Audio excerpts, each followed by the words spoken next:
जंतर मंतर पर काकरोच जनता पार्टी का प्रदर्शन चल रहा है, तो दूसरी तरफ कई इन्फ्लुएंसर भी इस प्रोटेस्ट में शामिल हुए और तकरीबन हजारों छात्र, हजारों युवा वहां पर दिल्ली के जंतर मंतर पर प्रदर्शन करने के लिए पहुंचे। लेकिन आज वहां से एक पोस्ट वायरल होता है जो वाकई में चौंकाने वाला है। दरअसल एक इन्फ्लुएंसर श्रद्धानंद पति, जिन्हें रिबेल भी कहा जाता है, जो हमेशा से सरकार के विरुद्ध तमाम तीखी आलोचना तक करते हैं, बाकायदा मंच पे उनके साथ दिखते हैं। इसके बाद अचानक वो एक पोस्ट डालते हैं और पोस्ट पर बवाल मच जाता है। दरअसल इस पोस्ट में वो खुलेआम आरोप लगाते हैं कि पर्यावरणविद सोनम वांगचुक और अभिजीत दीपके की मंशा बिल्कुल साफ नहीं है, बल्कि वो ये भी कह देते हैं कि प्रोटेस्ट पूरी तरह से स्पॉन्सर दिख रहा है। यहां तक कि वो आरोप लगाते हैं कि अभिजीत दीपके एक नई पार्टी बनाने की राह में हैं। इतना ही नहीं, वो आरोप लगाते हैं कि किस तरीके से बार बार मंच पर माइक बंद कर दी जा रही है। पहले वो वीडियो देख लेते हैं दोस्तों, उसके बाद आपको यह भी बताएंगे कि रिबल श्रद्धानंद पति हमेशा से जो सरकार के विरुद्ध हमलावर रहते हैं, अपनी बातों से कहीं ना कहीं सरकार का प्रोटेस्ट हमेशा से करते रहते हैं। आज वो सीजेपी के विरुद्ध भी उतने ही हमलावर क्यों दिखे?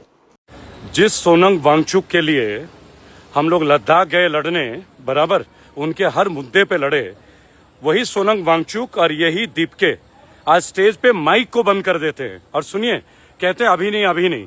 अगर स्टेज का इतना शौक है ना, मेरी बात सुनो, तो हमें भी एक बात लग रहा है जैसे ये स्पॉन्सर्ड है।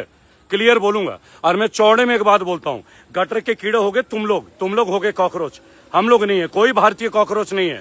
एक पढ़ा लिखा जाहिल जज अगर भारतीय बच्चों को बोलता है कॉकरोच, तो उससे दूर रहिए, ना कि अपने ऊपर वो वर्ड ले लीजिए। क्यों होंगे आप कॉकरोच?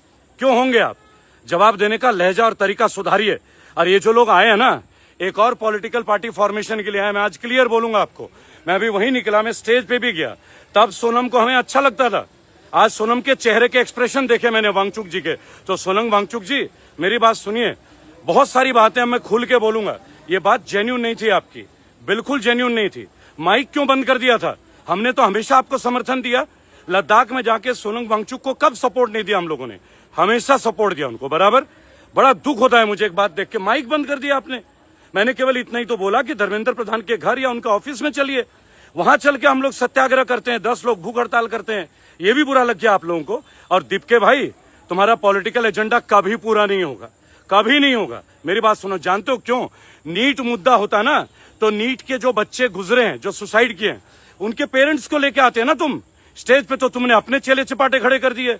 उनके पेरेंट्स को क्यों नहीं लाए? बताओ ना बेटा, तुम नीट के लिए लड़ने आए हो, तो ये पूरा फेक प्रोपेगेंडा है। और एक बात मैं बता दूं सोनम वांगचुक जी, बेहतर है आप लेह लद्दाख के लिए लड़िए। हमने आपको बहुत समर्थन दिया, बहुत अच्छे से। आप लेह की लड़ाई तो लेह में करते हैं, बराबर, और जब नीट की लड़ाई है तो जंतर मंतर में करते हैं। धर्मेंद्र प्रधान के घर में क्यों नहीं करते? मैंने कई जगह कई नारे देखे, वहां जय जय भीम के नारे देखे। एक बात बताओ, अगर ये नीट की लड़ाई है, तो अगर आप कोई और नारा लगाओगे, कल को वहां के कोई मतलब जय श्री राम के नारे लगाएगा। आप पूरे चीज को अच्छे से देखिएगा, आपका टॉपिक क्या, आपका विषय क्या है। सबसे इंपॉर्टेंट बात ये होती है ना किसी आंदोलन में। तो मुझे लगा नहीं कि इस आंदोलन का कोई तंत्र है, कोई आंदोलन था ही नहीं, ना ही भीड़ थी। क्लियर मैं आपको बोलूंगा, भीड़ भी नहीं थी उस लायक। जानते हैं क्यों? आपने एक पॉलिटिकल पार्टी की तरह बिहेव किया है। और हर बार ना अन्ना आंदोलन दिल्ली में नहीं होगा, देश जाग रहा है, ये भी ध्यान रखिएगा। लड़ना है लड़िए, देश के लिए लड़िए, उचित चीजों के लिए लड़िए। चलिए धर्मेंद्र प्रधान के घर नहीं गए ना आप लोग, आपको बुरा लग रहा है। आप लोगों को तो स्टेज शेयर करने में भी दर्द हो रहा था। मैं तो आज सोनम वांगचुक का चेहरा देख के सरप्राइज हूं यार। आप एक स्कॉलास्टिक हैं, पर्यावरणविद हैं, आपको क्या लगता है हर जगह आप सॉफ्ट टोन में एक बात करोगे तो उसका असर नहीं होगा? आप क्यों नहीं चलते धर्मेंद्र प्रधान के घर? जंतर मंतर क्यों बोल रहे हैं बच्चों को लाओ, उनके पेरेंट्स को लाओ? ध्रुव राठी बोलते हैं, क्यों बोल रहे हैं भाई?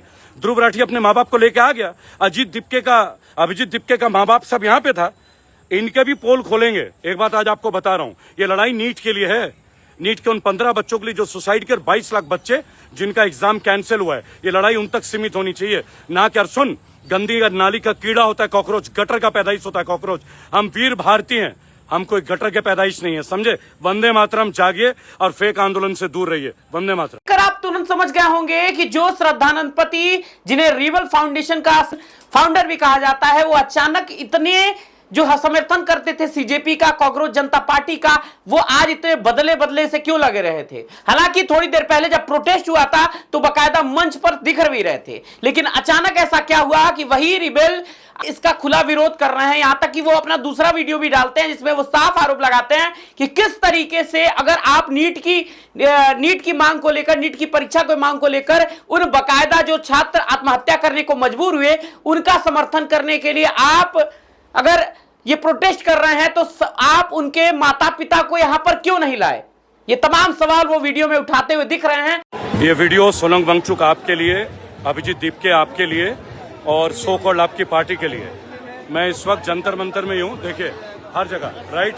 और जितने भी लोग हैं आप लोग, मैंने क्वेश्चन रेज किया था केवल कि ये आंदोलन जो हम यहाँ कर रहे हैं वो धर्मेंद्र प्रधान के घर के सामने क्यों नहीं कर रहे हैं। जब रामदेव के विरुद्ध हम लोग लड़े थे तो रामदेव को मैंने 6 करोड़ 92 लाख की पेनल्टी कराई थी और पतंजलि में घुस के उन्होंने लूट का मुकदमा लगाया 392 का मेरे पे, राइट।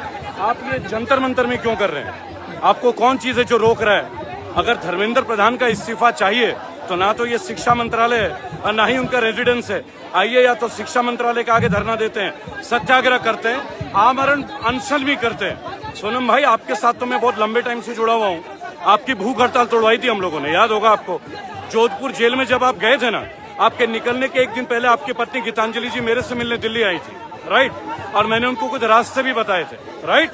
तो आप अगर इस चीज को समर्थन करते हैं ना, तो जो 15 लोग मरे हैं सुसाइड के, उनका पेरेंट्स यहाँ क्यों नहीं है? उन्हें स्टेज पे बैठाइए ना, उन्हें स्टेज पे बैठाइए, माइक दीजिए उनके हाथ में, ताकि महसूस हो कि नीट का दर्द क्या होता है। अगर ये कोई प्लेटफॉर्म बन रहा है ना तो ये उचित नहीं है। अगर ये प्लेटफॉर्म बन रहा है, मैं इसका समर्थन कतई भी नहीं करूंगा। लेकिन धर्मेंद्र प्रधान का रिजाइन करिए, चलिए आमरण अनशन। रेबल से मेरा बच्चा भी डीयू का पेपर दे रहा है, कल उसका 2nd ईयर का पेपर था। आप बोलोगे तो कॉलेज का नाम भी बता देते हैं, राइट। लेकिन आप लोग अगर डेस्टिनेशन ढूंढते हैं ना, this is not the correct destination. The destination should be Dharmendra Pradhan house. Sonam Wangchuk ji, आप लेह के लिए लड़ते हैं, 6 शेड्यूल के लिए, तो लेह में आंदोलन करते हैं ना, गवर्नर हाउस के पास करते हैं ना भाई। तो आप धर्मेंद्र प्रधान के घर के आगे क्यों नहीं कर रहे हैं? क्या चीज है जो आपको रोक रहा है? या दीपके को क्या चीज है जो रोक रहा है? चलिए ना उनके घर, चलिए 10 लोग चुन लीजिए, परमिशन हम ले लेंगे गवर्नमेंट से सत्याग्रह के लिए। बोलिए, डीसीपी से लेना है, सीपी से लेना है, सीएम से लेना है, मैं लेके आके दिखा दूंगा आपको। बोलो, आना है? यार भीड़ तंत्र जो है ना, बहुत डिफरेंट चीज है। मुद्दा तो केवल नीट चाहिए। और उन 15 लोग जिन लोगों की सुसाइड हुई है उनको पेरेंट्स को लाओ, then it will be an arrangement. It is required, damn it, dedicate कीजिए उनको। यहाँ हर आदमी माइक लेके अपनी स्पीचेस दे रहा है। भाई चलो मैं एक बात बोलता हूँ, कोई हमें नाली का कीड़ा बोलेगा, हम नाली के कीड़े हो जाएंगे। कल को हमें कुत्ता बोलेगा तो हम कुत्ते बन जाएंगे क्या? एक बेवकूफ अनपढ़ जाहिल पढ़ा लिखा जज आपको कुत्ता बोलेगा तो आप कुत्ते बन जाओगे? मैं नहीं बनता सर, पीएचडी है मेरे पास, अच्छा खासा पढ़ाई किया है, आगे भी करेंगे। बताइए, ये तो अलग सी बात है। कोई हमें कुछ बोल रहा है, हम वो नाम ले रहे हैं। वाई आंदोलन करना है धर्मेंद्र प्रधान के घर पे, समर्थन देंगे पूरा। और आप समर्थन और भीड़ देखना चाहते हैं तो भाई ज्यादा बड़ी बात नहीं करता। आपके लिए 1 लाख लोगों का ह्यूमन चेन तैयार कर दिया था सोनम वांगचुक, अगर आपको याद हो। बराबर sir, let it go in a proper direction. I don't believe this is in the correct direction. NEET के उन बच्चों के पेरेंट्स को बुलाइए जिनकी शहादत हुई है, तब लगेगा। Dedicated to you, live session रोका हुआ है, कंप्लेंट्स बहुत है हमारे ऊपर। वंदे मातरम। आप सरदानंद पति के बारे में नहीं जानते होंगे, लेकिन मैं बता देता हूं। दरअसल सरदानंद पति एक इन्फ्लुएंसर हैं, एक यूट्यूबर हैं, एक पत्रकार भी रहे हैं और कई मुद्दों पर बेबाकी से राय भी रखते रहे हैं। इसी की वजह से तकरीबन 3 मिलियन से ज्यादा इनके फॉलोअर फेसबुक पे हैं, यूट्यूब पे भी अच्छे खासे इनके फॉलोअर हैं। और लोग कहीं ना कहीं जो हमेशा से मुखर आवाज सुनना चाहते हैं वो इनको कहीं ना पसंद करते हैं। इन्होंने एक फाउंडेशन भी बनाया है जिसे रिबल फाउंडेशन भी कहा जाता है। साथ ही हर देश के तमाम मुद्दे, चाहे लद्दाख का मुद्दा हो, इन्होंने सरकार के खिलाफ आवाज उठाई। इससे पहले कश्मीर का मुद्दा हो तब भी आवाज उठाई थी। बंगाल में भी कहीं ना कहीं प्रोटेस्ट का ये दारोमदार संभाले हुए थे। तो कई ऐसे मुद्दे थे जिसपे इन्होंने बेबाकी से अपनी राय भी रखी है और हमेशा से प्रदर्शन में आगे आते रहे हैं। लेकिन आज जब सीजेपी के विरुद्ध ऐसा बोल रहे थे तो तमाम लोग कमेंट में यह भी लिख रहे थे कि आखिर ऐसा क्या हुआ कि जो कल तक समर्थन करते थे वही आज खुलेआम विरोध कर रहे हैं। हालांकि वीडियो को देखकर आप क्या कहेंगे लिखिएगा जरूर। बाकी कैमरे के पीछे विवेक शर्मा तन्मय और आप न्यूज दस्तक देख रहे हैं। देखने वाली बात होगी कि अभी प्रोटेस्ट में कौन कौन से मोड़ आते हैं, क्या कुछ होता है। बहुत बहुत धन्यवाद।